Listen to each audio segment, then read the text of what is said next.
রমজানের সম্মান এবং মর্যাদা সম্পর্কে হাদিস আসছে। আল্লাহ রাসূল সাল্লাল্লাহু আলাইহি ওয়াসাল্লাম বলেন, এই রমজান মাসে কুরআন আল্লাহ তাআলা নাযিল করেছেন, অবতীর্ণ করেছেন। আর হযরত ইব্রাহিম আলাইহিস সালামের উপরে আল্লাহ তাআলা সহিফা নাযিল করেছেন প্রথম রমজানে। আল্লাহু আকবার। তাওরাত কিতাব আল্লাহ তাআলা 6 রমজানে অবতীর্ণ করেছেন। আল্লাহু আকবার। ইনজিল কিতাব আল্লাহ তাআলা রমজানের 13 তারিখে অবতীর্ণ করেছেন। আল্লাহু আকবার। জবুর কিতাব আল্লাহ তাআলা 12 অথবা 18 তারিখে অবতীর্ণ করেছেন। আল্লাহু আকবার। রমজান মাসের কেমন বড় ফজিলত! কোরআন ছুঁইও না, ধরিও না, মুখও লাগাই না, মুখও লাগাই না, ঠোঁটও লাগাই না, চোখও লাগাই না, যত দুনিয়ার খারাপ কিছু আছে সব কিছু লাগাই চোখের মধ্যে আর জবানের মধ্যে। নাউযুবিল্লাহ।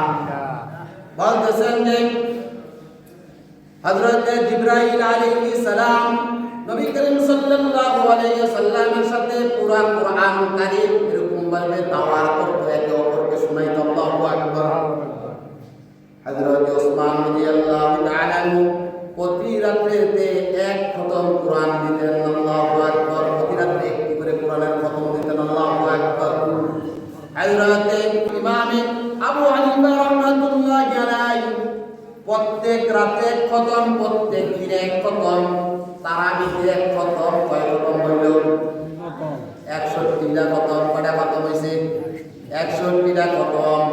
হযরত ইমাম শাফি রাহমাতুল্লাহি আলাইহি তিনি দিনের বেলা এক খতম, রাতের বেলা এক খতম, আবার নামাজে এক খতম, 61টা খতম দিতেন। আল্লাহু আকবার।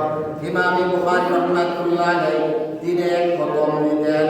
সাইকুল হাদিস আল্লামা জাকারিয়া সাহেব রাহমাতুল্লাহি আলাইহি দিনে এক খতম, রাতে এক খতম, তাহাজ্জুদে এক খতম, 61টা খতম। আল্লাহু আকবার। তাহলে আমরা তো কি করি না, খতম দেওয়ার জন্য রাজি না। দুনিয়ার প্রাইভেট, দুনিয়ার কোচিং চলে, আমার কোরআনের জন্য কোচিংও চলে না, প্রাইভেটও চলে না। প্রাইমারি সিস্টেমে আমরা কি করছি? মুক্ত। বাপ দাদা 14 গোষ্ঠী যেরকম ভাবে প্রচলিত একটা রেখে দিয়েছে মুক্ত, সেই সিস্টেমে আমরা মুক্তবে আসে যাই করা হইল না হইল না। আপনি একটা প্রাইভেট পড়াইতেছেন 1800 টাকা দিয়ে, যেন 1 নম্বর ছাত্র হয়, গোল্ডেন ছাত্র হয়, ভালো ছাত্র হয়। আপনি কোরআনের জন্য কতটুকু আপনি পিছনে, কোরআনের জন্য কতটুকু আপনি দূরে